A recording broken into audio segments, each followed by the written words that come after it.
Chapter 49, affording an explanation of more mysteries than one, and comprehending a proposal of marriage with no word of settlement or pin money.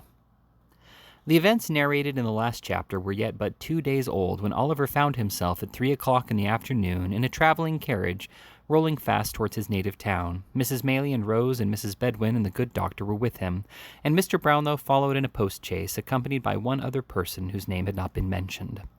They had not talked much upon the way, for Oliver was in a flutter of agitation and uncertainty which deprived him of the power of collecting his thoughts, and almost of speech, and appeared to have scarcely less effect on his companions, who shared it in at least an equal degree. He and the two ladies had been very carefully made acquainted by Mr. Brownlow with the nature of the admissions which had been forced from monks, and although they knew that the object of their present journey was to complete the work which had been so well begun, still the whole matter was enveloped in enough of doubt and mystery to leave them in endurance of the most intense suspense. The same kind friend had, with Mr. Losburn's assistance, cautiously stopped all channels of communication through which they could receive intelligence of the dreadful occurrences that had so recently taken place. It was quite true, he said, that they must know them before long, but it might be at a better time than the present, and could not be at a worse. So they traveled on in a silence, each busied with reflections on the object which had brought them together, and no one disposed to give utterance to the thoughts which crowded upon all. But if Oliver, under these influences, had remained silent while they journeyed towards his birthplace by a road he had never seen, how the whole current of his recollections ran back to old times, and what a crowd of emotions were wakened up in his breast when they turned into that which he had traversed on foot, a poor, houseless, wandering boy, without a friend to help him, or a roof to shelter his head. "See there, there!" cried Oliver, eagerly clasping the hand of Rose and pointing out at the carriage window. "That's the stile I came over. There are the hedges I crept behind for fear anyone should overtake me and force me back. Yonder is the path across the fields leading to the old house where I was a little child. Oh, Dick, Dick, my dear old friend, if I could only see you now!" "You will see him soon," replied Rose, gently taking his folded hands between her own. "You shall tell him how happy you are, and how rich you are grown, and that in all your happiness you have none so great as the coming back to make him happy too." "Yes, yes," said Oliver, "and we'll take him away from here, and have him clothed and taught, and send him to some quiet country place where he may grow strong and well, shall we?" Rose nodded yes, for the boy was smiling through such happy tears that she could not speak. "You will be kind and good to him, for you are to everyone," said Oliver. It will make you cry, I know, to hear what he can tell. But never mind, it will all be over, and you will smile again. I know that, too, to think how changed he is. You did the same with me. He said, 'God bless you' to me when I ran away," cried the boy with a burst of affectionate emotion. "And I will say 'God bless you' now, and show him how I love him for it." As they approached the town and at length drove through its narrow streets, it became a matter of no small difficulty to restrain the boy within reasonable bounds. There was Sowerberry, the undertaker's, just as it used to be, only smaller and less imposing in appearance than he remembered it. All the well-known shops and houses, with almost every one of which he had some slight incident connected.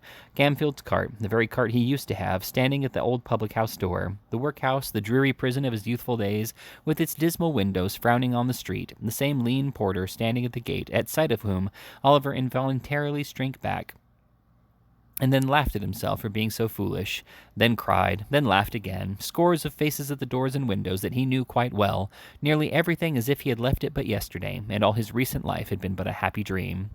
But it was pure, earnest, joyful reality. They drove straight to the door of the chief hotel, which Oliver used to stare up at with awe, and think a mighty palace, but which had somehow fallen off in grandeur and size. And here was Mr. Grimwig, all ready to receive them, kissing the young lady and the old one too when they got out of the coach, as if he were the grandfather of the whole party, all smiles and kindness, and not offering to eat his head. No, not once. Not even when he contradicted a very old postboy about the nearest road to London, and maintained he knew it best, though he had only come that way once, and that time fast asleep. There was dinner prepared, and there were bedrooms ready, and everything was arranged as if by magic. Notwithstanding all this, when the hurry of the first half-hour was over, the same silence and constraint prevailed that had marked their journey down. Mr. Brownlow did not join them at dinner, but remained in a separate room. The two other gentlemen hurried in and out with anxious faces, and, during the short intervals that they were present, conversed apart. Once Mrs. Maylie was called away, and after being absent for nearly an hour, returned with eyes swollen with weeping. All these things made Rose and Oliver, who were not in any new secrets, Nervous and uncomfortable, they sat wondering in silence, or if they exchanged a few words, spoke in whispers, as if they were afraid to hear the sounds of their own voices. At length, when 9 o'clock had come, and they began to think they were to hear no more that night, Mr. Losberne and Mr. Grimwig entered the room, followed by Mr. Brownlow, and a man whom Oliver almost shrieked with surprise to see, for they told him it was his brother, and it was the same man he had met at the market town and seen looking in with Fagin at the window of his little room. He cast a look of hate, which even then he could not dissemble, at the astonished boy, and sat down near the door. Mr. Brownlow, who had papers in his hand, walked to a table near which Rose and Oliver were seated. "This is a painful task," said he, "but these declarations, which have been signed in London before many gentlemen, must be in substance repeated here. I would have spared you the degradation, but we must hear them from your own lips before we part, and you know why." "Go on," said the person addressed, turning away his face. "Quick, I have done enough. Don't keep me here." "This child," said Mr. Brownlow, drawing Oliver to him and laying his hand upon his head, is your half-brother.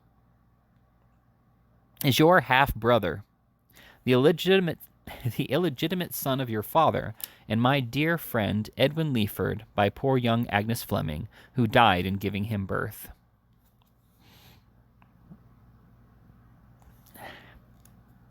"Yes," said Monks, scowling at the trembling boy, and the beating of whose heart he might have heard, "that is their bastard child."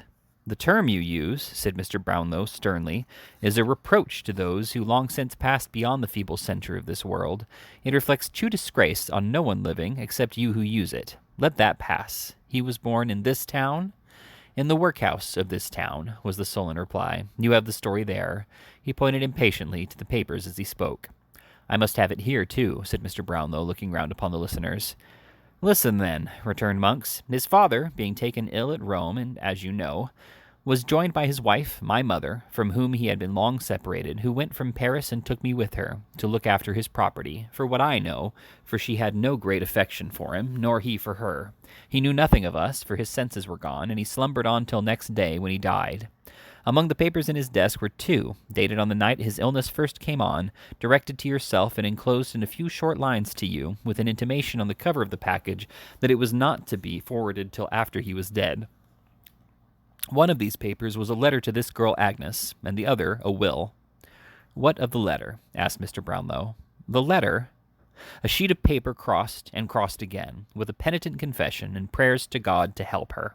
He had palmed a tale on the girl that some secret mystery, to be explained one day, prevented his marrying her just then, and so she had gone on trusting patiently to him until she trusted too far and lost what none could ever give her back.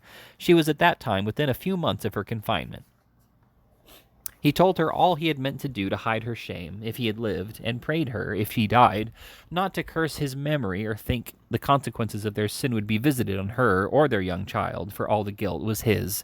He reminded her of the day he had given her the little locket, and the ring with her Christian name engraved upon it, and a blank left for that which he hoped one day to have bestowed upon her, prayed her yet to keep it, and wear it next to her heart, as she had done before, and then ran on wildly in the same words over and over again, as if he had gone distracted, as I believe he had." "The will," said Mr. Brownlow, as Oliver's tears fell fast. Monks was silent. "The will," said Mr. Brownlow, speaking for him, "was in the same spirit as that letter. He talked of miseries which his wife had brought upon him, of the rebellious disposition, vice, malice, and premature bad passions of you, his only son, who had been trained to hate him, and left you and your mother each an annuity of £800. The bulk of his property he divided into two equal portions, one for Agnes Fleming and the other for their child, if it should be born alive and ever come of age. If it was a girl, it was to come into the money unconditionally, but if a boy, only on the stipulation that in his minority he should never have stained his name with any public act of dishonor, meanness, cowardice, or wrong. He did this, he said, to mark his confidence in the mother, and his conviction, only strengthened by approaching death, that the child would share her gentle heart and noble nature. If he was disappointed in this expectation, then the money was to come to you, for then and not till then, when both children were equal, would he recognize your prior claim upon his purse, who had none upon his heart, but had from an infant repulsed him with coldness and aversion. "My mother," said Monks in a louder tone, "did what a woman should have done. She burnt this will. The letter never reached its destination, but that and other proofs she kept in case they were ever tried to lie away the blot. The girl's father had the truth from her with every aggravation that her violent hate, I love her for it now, could add. Goaded by shame and dishonor, he'd fled with his children into a remote corner of Wales, changing his very name that his friends might never know of his retreat, and here no great while afterwards he was found dead in his bed. The girl had left her home in secret some weeks before. He had searched for her on foot in every town and village near, and it was on the night that he returned home, assured that she had destroyed herself to hide her shame and his, that his old heart broke. There was a short silence here, until Mr. Brownlow took up the thread of the narrative. Years after this, he said, this man's, Edward Leaford's mother, came to me. He had left her when only 18, robbed her of jewels and money, gambled, squandered, forged, and fled to London, where for 2 years he had associated with the lowest outcasts. She was sinking under a painful and incurable disease, and wished to recover him before she died. Inquiries were set on foot, strict searches made, unavailing for a long time, but ultimately successful, and he went back with her to France. There she died, said Monks, after a lingering illness, and on her deathbed she bequeathed these secrets to me, together with her unquenchable and deadly hatred of all whom they involved, though she need not have left me that, for I had inherited it long before. She would not believe that the girl had destroyed herself and the child too, but was filled with the impression that a male child had been born and was alive. I swore to her, if it ever crossed my path, to hunt it down and never let it rest, to pursue it with the bitterest and most unrelenting animosity, to vent upon it the hatred that I deeply felt, and to spit upon the empty vaunt of that insulting will by dragging it, if I could, to the very gallows foot. She was right. He came in my way at last. I began well, but for the babbling drabs, I would have finished as I began. I would. As the villain folded his arms tight together and muttered curses on himself in the impotence of baffled malice, Mr. Brownlow turned to the terrified group beside him and explained that the Jew, who had been his accomplice and confidant, had a large reward for keeping Oliver ensnared, of which some part was to be given up in the event of his being rescued, and that a dispute on this head had led to their visit to the country house for the purpose of identifying him. The locket and ring, said Mr. Brownlow, turning to Monks.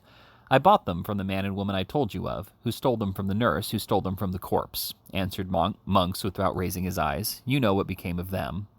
Mr. Brownlow merely nodded to Mr. Grimwig, who, disappearing with great alacrity, shortly returned, pushing in Mrs. Bumble and dragging her unwilling consort after him.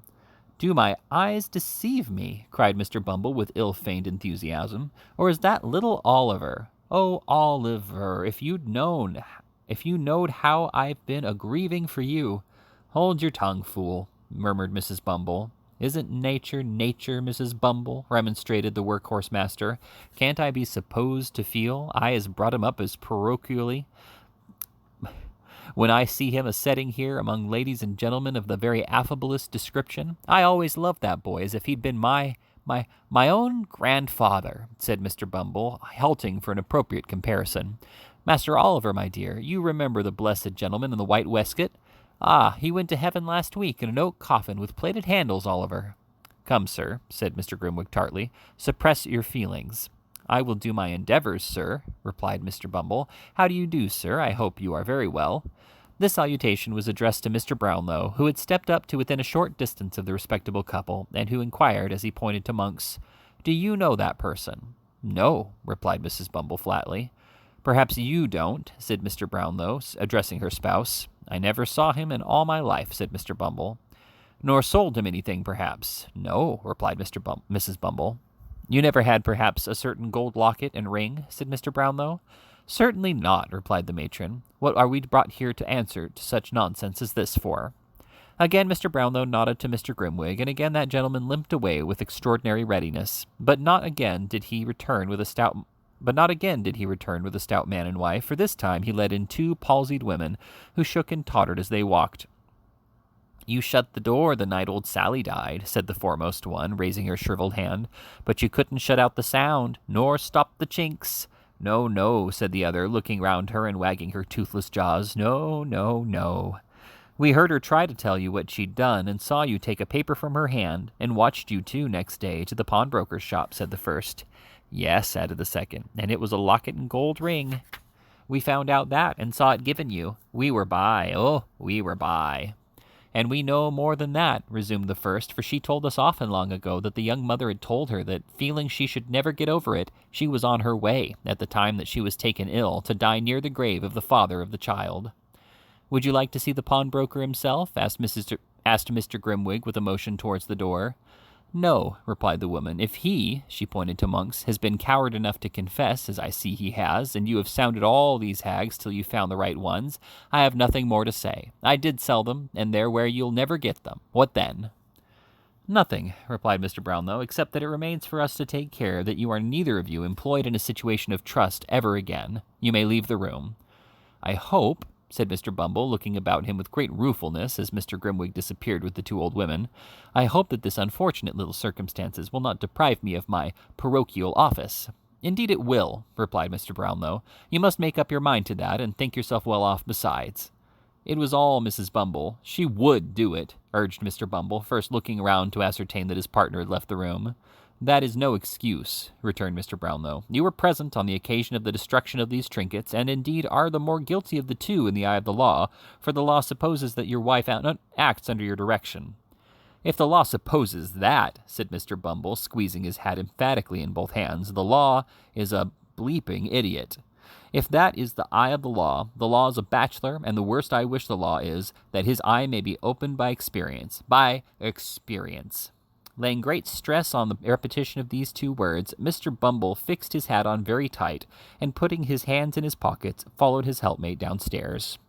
"Young lady," said Mr. Brownlow, turning to Rose, "give me your hand. Do not tremble. You need not fear to hear the few remaining words we have to say." "If they have, I do not know how they can, but if they have any reference to me," said Rose, "pray let me hear them at some other time. I have not strength or spirits now." "Nay," returned the old gentleman, drawing her arm through his, "you have more fortitude than this, I am sure. Do you know this young lady, sir?" "Yes," replied Monks. "I never saw you before," said Rose faintly. "I have seen you often," returned Monks. "The father of the unhappy Agnes had 2 daughters," said Mr. Brownlow. "What was the fate of the other, the child?"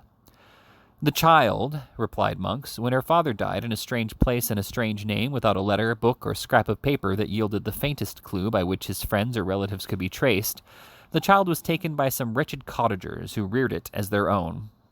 "Go on," said Mr. Brownlow, signing to Mrs. Maylie to approach. "Go on." "You couldn't find the spot to which these people had repaired," said Monks, "but where friendship fails, hatred will often force a way. My mother found it after a year of cunning search. Aye, and found the child." "She took it, did she?" "No, the people were poor and began to sicken, at least the man did, of their fine humanity, so she left it with them, giving them a small present of money which would not last long, and promising more, which she never meant to send. She didn't quite rely, however, on their discontent and poverty for the child's unhappiness, but told the history of the sister's shame with such alterations as suited her, bade them take good heed of the child, for she came of bad blood, and told them she was illegitimate, and sure to go wrong one time or other. The circumstances countenanced all this, the people believed it, and there the child dragged on an existence miserable enough even to satisfy us, until a widow lady, residing then at Chester, saw the girl by chance, pitied her, and took her home. There was some cursed spell against us, for in spite of all our efforts she remained there, and was happy. I lost sight of her 2 or 3 years ago, and saw her no more until a few months back." "Do you see her now?" "Yes, leaning on your arm." "But not the less my niece," cried Mrs. Maylie, folding the fainting girl in her arms. "Not the less my dearest child. I would not lose her now for all the treasures of the world. My sweet companion, my own dear girl." "The only friends I ever had," cried Rose, clinging to her. "The kindest, best of friends. My heart will burst. I cannot bear all this." "You have borne more and been through all the best and gentlest creature that ever shed happiness on everyone she knew," said Mrs. Maylie, embracing her tenderly. "Come, come, my love, remember who this is who waits to clasp you in his arms, poor child. See here, look, my dear." "Not aunt," cried Oliver, throwing his arms about her neck. "I'll never call her aunt. Sister, my own dear sister, that something taught my heart to love so dearly from the first. Rose, dear, darling Rose." Let the tears which fell and the broken words which were exchanged in the long, close embrace between the orphans be sacred. A father, sister, and mother were gained and lost in that one bitter moment.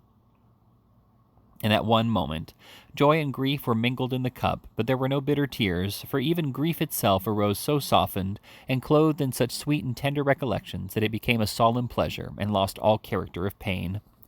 They were a long, long time alone. A soft tap at the door at length announced that someone was without. Oliver opened it, glided away, and gave place to Harry Maylie. "I know it all," he said, taking a seat beside the lovely girl. "Dear Rose, I know it all. I am not here by accident," he added after a lengthened silence. "Nor have I heard all this tonight, for I knew it yesterday. Only yesterday. Do you guess that I have come to remind you of a promise?" "Stay," said Rose. "You do know all?" "All. You gave me leave at any time within a year to renew the subject of our last discourse." "I did." "Not to press you to alter your determination," pursued the young man, "but to hear you repeat it, if you would. I was to lay whatever of station or fortune I might possess at your feet, and if you still adhered to your former determination, I pledged myself by no word or act to seek to change it. The same reasons which influenced me then will influence me now," said Rose firmly. "If I ever owed a strict and rigid duty to her, whose goodness saved me from a life of indigence and suffering, when should I ever feel it as I should tonight? It is a struggle," said Rose, "but one I am proud to make. It is a pang, but one my heart will bear." "The disclosure of tonight," Harry began. "The disclosure of tonight," replied Rose softly, "leaves me in the same position with reference to you as that in which I stood before."